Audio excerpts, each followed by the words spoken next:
नमस्कार दोस्तों। सबसे पहले तो आपको सनकी डिज़ाइनर की टीम से, पूरी टीम की तरफ से, सनकी डिज़ाइनर टीम के जो सहयोगी हैं, जो वेब पोर्टल को मेंटेन करने वाले हैं, सबकी तरफ से आप सबको और आपके परिवार को दीपावली की बहुत बहुत शुभकामनाएं। और ऐसी हमारी कामना है कि आपकी जो भी समस्याएं आ रही हैं या जो भी आप प्रॉब्लम से भी जो है लड़ने की कोशिश कर रहे हैं, जो भी रिजोल्यूशन ढूंढने की कोशिश कर रहे हैं, तो हमारी टीम की तरफ से कामना है कि वो रिजोल्यूशंस आपको फटाफट जल्दी से जल्दी मिलें और आप एक सफलता के रास्ते पे एक तेज़ी के साथ जो है अग्रसर हों। तो आप लोग की बहुत सारे जो हैं इनपुट्स हैं, बहुत सारे लोगों के कॉल आते हैं, लोग अपनी समस्याएं शेयर करते हैं। और आप विश्वास नहीं करेंगे दोस्तों, जब आप बात करते हैं तो बात करने के तरीके से पता लग जाता है कि आपका फोकस समस्या पे है कि उसके समाधान पे है।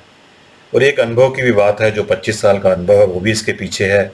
और आप लोग के जो इनपुट्स आते हैं वो भी एक यही आइडिया देते हैं कि आपका फोकस किस तरफ है। आपका फोकस जो अपनी प्रॉब्लम की तरफ है कि प्रॉब्लम है हमारे पास, या उसके सलूशन पे है। बहुत से लोग कहते हैं कि हमारी प्रॉब्लम सॉल्व नहीं हो रही, प्रॉब्लम सॉल्व नहीं हो रही। बहुत कम लोग, 5% लोग ये पूछते हैं कि प्रॉब्लम कैसे सॉल्व होगी। तो जब आप कैसे के पीछे जाते हैं तो आपको हल मिल जाता है, जब आप प्रॉब्लम्स के पीछे जाते हैं तो आपको केवल प्रॉब्लम ही दिखती है। तो ये बेसिकली स्टेट ऑफ माइंड है, माइंडसेट है। जो सक्सेसफुल लोग होते हैं उनका माइंडसेट जो होता है, उनका जो फोकस होता है वो कैसे पे होता है, वो प्रॉब्लम पे नहीं होता। तो जिस चीज़ पे फोकस होगा उसका साइज़ बड़ा हो जाएगा, वो आपके दिमाग पे छा जाएगी, उसका आकार बड़ा होगा। तो मेरी आपको यही सजेशन है दीपावली के त्यौहार पे कि आप फोकस कैसे पे करें, कि इस ताले की कुंजी को कहाँ से ढूंढें, कैसे ढूंढें। समस्या पे कम से कम फोकस करें, कैसे इसका हल निकलेगा, क्या समस्या है, उसका एनालिसिस क्या होना चाहिए, उसको पाने के लिए शिद्दत से प्रयास करिए। आपके प्रयास कितनी शिद्दत से होते हैं, आप कितना उसके लिए सेक्रीफाइस करते हैं या उसकी कितनी कॉस्ट पे करते हैं। वो कॉस्ट आपकी दिन रात की मेहनत भी हो सकती है, आर्किटेक्ट्स कंसल्टेंट से कंसल्ट करने की भागदौड़ भी हो सकती है, ऑयल कंपनी के ऑफिसर्स को फॉलो करना भी हो सकती है, या रात रात को जाग करके सॉल्यूशन का हल निकालना भी हो सकता है। क्योंकि आपके बहुत सारे फाइनेंशियल स्टेक्स और आपकी एक इच्छा शक्ति कि मुझे एक इस चीज़ में सफलता पानी है, वो आपको सोने नहीं देती रात को। या कुछ लोग पैसा देके कंसल्टेंट आर्किटेक्ट हायर करके अपनी समस्या का समाधान निकाल सकते हैं। तो हर चीज़ की कॉस्ट तो है, आप उसे कैसे पे करते हैं, आपको पे करने की इच्छा है कि नहीं, उस पर बहुत कुछ डिपेंड करता है। तो एंड ऑफ द डे आपका फोकस जो है वो सोल्यूशन पे होना चाहिए, प्रॉब्लम पे नहीं होना चाहिए। जिन लोग का फोकस कैसे पे है वो लोग बहुत फॉलो करते हैं, ये भी नहीं सोचते कि मुझे कैसा लगेगा या मेरी टीम को कैसा लगेगा। उनके निरंतर मैसेज आते हैं और एंड ऑफ द डे हमें उनको सोल्यूशन देने के लिए हम भी उनके साथ मिलकर ढूंढते हैं कि कुछ चीज़ें ऐसी हैं जो हमें आपके साथ लगना पड़ता है, आपके सोल्यूशन ढूंढने पड़ते हैं।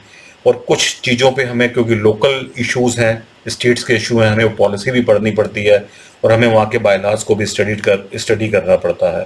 पर हमारा जो फोकस होता है हमारी टीम का, वो हल पे होता है और प्रॉब्लम पे नहीं होता।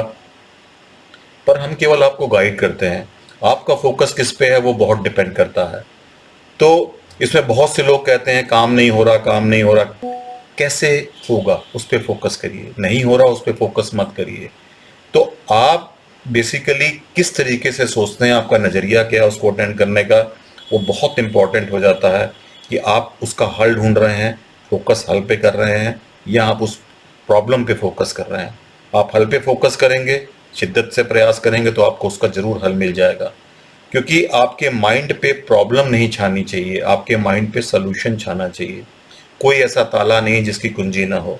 कुंजी ढूंढनी है, कैसे ढूंढनी है, कंसल्ट करिए, फॉलो अप करिए, सेक्रीफाइस करिए और उसके पीछे आप दौड़िए, आपको सफलता।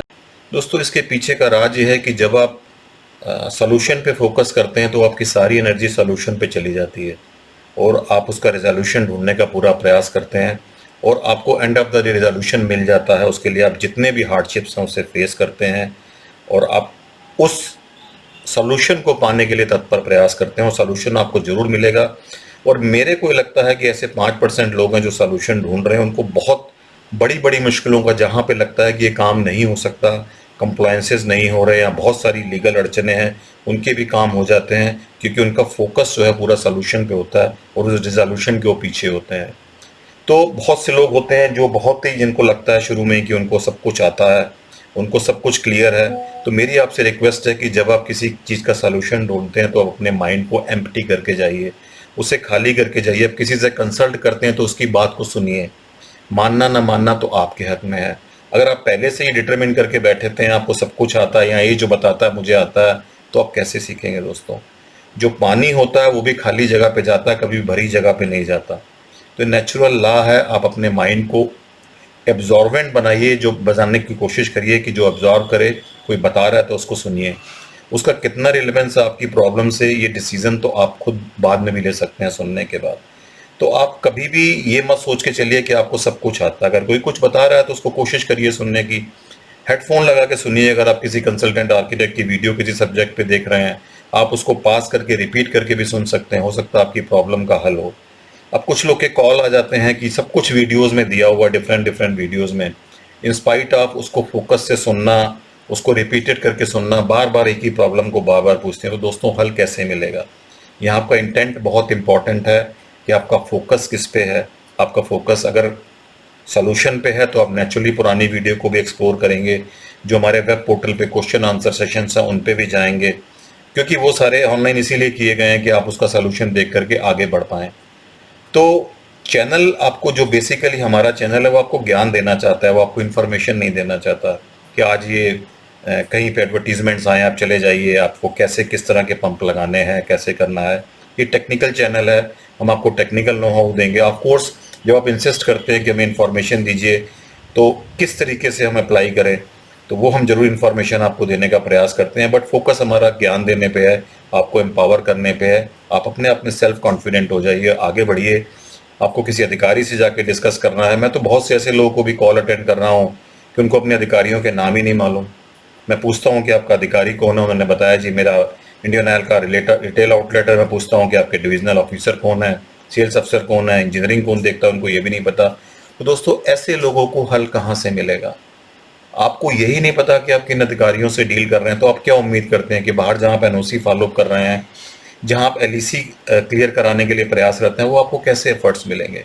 तो आपको तो पहले पूरी नॉलेज होनी चाहिए, आपको अपना पता होना चाहिए कि आप किन लोगों से डील कर रहे हैं और उसमें बेसिकली टेक्निकलिटीज़ क्या क्या हैं, क्योंकि आप लोग की प्रॉब्लम सारी सिम लिमिटेड है। मैं अभी उन पर भी आऊँगा और मैं चाहूँगा कि आप लोग के उस पर कमेंट्स लूँ, आप लोग के उस पर इनपुट्स लूँ।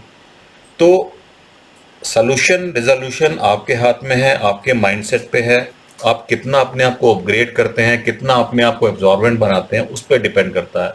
अब आप लोग के प्रॉब्लम्स तो दोस्तों बहुत लिमिटेड हैं, मैं आप उनको एक एक करके समराइज करता हूं और मैं चाहता हूं कि इस पर आपके इनपुट्स आएँ। पहले तो आप लोग ये डिसीजन नहीं ले पाते कि हम किसी गवर्नमेंट पीएसयूज़ के लिए जाएं या प्राइवेट जो है हम ऑयल मार्केटिंग ओएमसीज पे जाएं, किस कंपनी का पंप लें। तो मैंने इस पे बहुत सारे वीडियो बनाए, आप चाहें तो उनको देख सकें। और आप विश्वास करेंगे दोस्तों, इस पे कुछ ऐसे भी लोग हैं जो प्राइवेट ऑयल मार्केटिंग कंपनी के रिटेल आउटलेट लगा के बैठे हुए हैं, पर उनको कमीशन नहीं कर रहे हैं, कमर्शियल सेल चालू नहीं कर रहे हैं, क्योंकि प्रेजेंट सिनेरियो में उनको वो सुटेबल नहीं लग रहा, कमर्शियली वायबल नहीं हो पा रहा उनके लिए। उनको लग रहा है कि उनका ब्रेक इवन पॉइंट नहीं आएगा, तो वो उस पर भी पूछते हैं कि हम कैसे करें। तो दोस्तों इस पर मैं आपके इनपुट चाहता हूँ। मैं पहले ऑलरेडी इस पे बहुत बार इस चीज़ को टेकअप कर चुका हूँ, मैं चाहता हूँ कि आप इस पे इनपुट दें। दूसरी आपकी समस्या क्या है कि एलईसी कैसे क्लियर कराएं।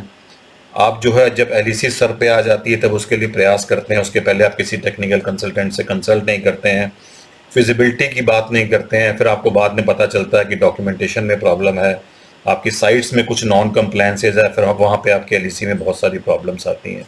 इन सब चीज़ों का सलूशन है, अगर आप टाइमली उनका मैनेजमेंट करें, अपने माइंड को ट्यून करें, आप वीडियोस को देखें, दूसरे आर्किटेक्ट कंसल्टेंट से कंसल्ट करें, तो आप इस प्रॉब्लम से भी बच सकते हैं। थर्ड, जब आपको एलईसी क्लियर हो जाती है, आपको एलओआई मिल जाती है, तो आप एनओसीज में आके अटक जाते हैं। एनओसीज कैसे लें, एनओसीज के इश्यूज़ हैं, उसमें आपको नॉलेज नहीं होती, तो उस पर भी वीडियोज़ हैं, आप उनको जा करके देखिए। किसी कंसल्टेंट से कंसल्ट करिए, अपने जो ऑयल मार्केटिंग कंपनी के अधिकारी हैं उनसे आप कंसल्ट करिए कि आपको कुछ इश्यूज़ आ रहे हैं। कुछ तो ऐसे भी मैटर हैं कि सारी एनओसीज आपको मिल गई हैं, एक एनओसी अटक गई, और वो ऐसी एनओसी जिसके बारे में आपने सोचा ही नहीं था, जिसको को आपने बहुत ही एक इन्फीरियर ग्रेड की समझा था कि हमें आसानी से मिल जाएगी, चाहे वो डेवलपमेंट अथॉरिटी की हो, चाहे वो टाउन एंड कंट्री प्लानिंग की हो। दोस्तों यहाँ आपको अपने आप को एम्पावर करना है। जब भी कभी आपको कोई एलओआई मिलती है तो उन एनओसीज पे इंडिविजुअली फोकस करना है। आप किसी को अंडर एस्टिमेट मत करिए। ऑफ कोर्स कुछ जो होती हैं बहुत टाइम टेकिंग होती हैं, कम्बरसम होती हैं, डिफ़िकल्ट होती हैं, बट आपको सारी एनओसीज को इक्वल तवज्जो देनी है और फोकस करना है जब भी आप उन पे जाते हैं। इस पे भी आपकी वीडियो है, आप चाहें तो उन्हें देख सकते हैं, थरोली देखिए। लेकिन थर्ड प्रॉब्लम ये है आप लोगों से जो आती है, आपको सारी एनओसीज मिल गई, अब डिस्ट्रिक्ट एडमिनिस्ट्रेशन की एनओसी नहीं मिल रही। कुछ ऐसे भी केसेस हैं जहाँ पे 2-2 साल से डीएम साहब ने जो एनओसी नहीं दी, सारी एनओसीज उनको जमा है, और जो एप्लीकेंट है उसको ये नहीं पता चल पा रहा कि वो एनओसी को क्यों नहीं दे रहे डीएम साहब। और डीएम साहब ने कहीं ये भी पूछा कि वेदर मैं एम्पावर हूँ कि नहीं हूँ एनओसी देने के लिए। तो दोस्तों बहुत ही अजीब सी बात है ये, मुझे समझ में नहीं आता ऐसे अधिकारी, डिस्ट्रिक्ट मजिस्ट्रेट या ऐसे जो भी अधिकारी कहीं बैठे हैं जो आर्बिट्रेरीनेस कर रहे हैं, या जो लोग अपनी जिम्मेदारियों को नहीं निभा रहे हैं या देरी से निभा रहे हैं। बेसिकली मुझे ऐसा लगता है कि वो एक डेवलपमेंट को रोक रहे हैं, वो एक प्रोसेस को जो है बेसिकली हिंडर करने की कोशिश कर रहे हैं। रादर दे आर एनेबलर या फैसिलिटेटर होने की जगह बहुत सारी प्रॉब्लम्स को क्रिएट कर रहे हैं। इसमें आपका क्या ओपिनियन है? उसके बाद जब आपको डिस्ट्रिक्ट एडमिनिस्ट्रेशन की एनओसी मिल जाती है, एग्जीक्यूशंस के इश्यूज़ हैं, आप जो है एग्जीक्यूशंस में बहुत सारे इश्यूज़ फेस कर रहे हैं। कहीं पे जो है हम टैंक को जब हम गाड़ने के लिए जाते हैं तो पता लगा कि वहाँ पे अंडरग्राउंड वाटर की समस्या है, टैंक बार बार ऊपर आ जा रहे हैं, यानी कि सब सॉइल जो वाटर है वो ऊपर है, यहाँ पे सॉइल बहुत मॉइस्ट है। तो बहुत सारे जो होते हैं इसमें टेक्निकल इश्यूज़ होते हैं साइट के, उनसे आपको जद्दोजहद करनी पड़ती है। कई जगह मैं देख रहा हूँ कि एक्सेलरेशन, डी एक्सेलरेशन लेन और अप्रोचेस बनाने में प्रॉब्लम आ रही है, जबकि एनएचएआई ने उसी पे एनओसी दे रखी है। अब एनएचएआई जो है उस पर आपकी हेल्प नहीं कर रही, पता लगा वहाँ इंक्रोचमेंट है, एनएचएआई की ज़मीन नहीं है, जबकि प्रॉपरली रिकमेंड किया गया है कि यहाँ पे आरओडब्ल्यू है प्रॉपर, जिस पे आपकी अप्रोचेस बन जाएं, वहाँ पे आपको जो है मदद नहीं मिल रही। तो ये सब आपके इश्यूज़ हैं, आपकी इसमें क्या राय है आप बताइए। अगर आप अपनी इश्यूज़ को फेस कर रहे हैं, इसमें आपके इनपुट चाहिए। उसके बाद जब आपका एग्जीक्यूशन हो गया तो पता लगा फाइनल एनओसीज के इश्यूज़ आ रहे हैं, या तो अधिकारी आपको तंग कर रहे हैं फाइनल एनओसी देने में, या आपके जो हैं कहीं ना कहीं आपने एग्जीक्यूशन जो है एज़ पर एनएचएआई की एमओआरटीएच की अप्रूव ड्राइंग से नहीं किया, उनकी रिक्वायरमेंट्स पूरी नहीं कर रहे हैं। इसमें नॉर्मली ड्रेन का बहुत इशू आता है, आपने ड्रेन प्रॉपर नहीं बनाया। मैंने एक फाइनल एनओसी की वीडियो बनाई, उसमें मैंने उन इश्यूज़ की बात की है जो बहुत इंपॉर्टेंट होते हैं फाइनल एनओसी के लिए। नेक्स्ट जो है उनको जब टैकल कर लेते हैं तो पता लगा पैसोस के इश्यूज़ आ रहे हैं कि पैसोस कैसे करें, पैसोस की एनओसीज कैसे लें, तो वो भी एक इश्यूज़ है, उसको भी देखना पड़ता है। पैसोस की एनओसी नहीं मिल रही, पैसोस में कैसे अप्लाई करें, प्राइवेट ऑयल मार्केटिंग कंपनी में उतना सपोर्ट नहीं मिलता, कैसे चलें, क्या करें। जो हमारी गवर्नमेंट या पीएसयूज़ हैं उनकी ऑयल मार्केटिंग कंपनी कंपैरेटिवली खुद ही अप्लाई करती हैं, खुद ही करती हैं। तो ये सारे इश्यूज़ आप लोग फेस करते हैं। आपके क्या इनपुट्स हैं? अगर आपके इनपुट आ रहे हो तो बताइए। उसके बाद जब सारा कुछ लग गया तो आपकी सेल प्रॉपर नहीं आ रही है, सेल्स को कैसे टैकल करना है। सेल्स ना होने के कुछ और भी रीज़न हो सकते हैं, पता लगा कि वहाँ पर कोई फ्लाईओवर आ गया, या वहाँ पे कोई अंडरपास आ गया, या कंपटीटर्स ने बहुत सारे रिटेल आउटलेट आसपास लगा लिया, आपकी सेल गिर गई, आपको सेल भी देखना है। तो दोस्तों हमारी जो ऑयल मार्केटिंग इंडस्ट्री है रिटेल की, या जो हमारी फ्यूल इंडस्ट्री है, वो इन्हीं प्रॉब्लम्स के आसपास घूमती है। इन्हीं में आपको हल ढूंढना है, इन्हीं में आपको आगे बढ़ना है।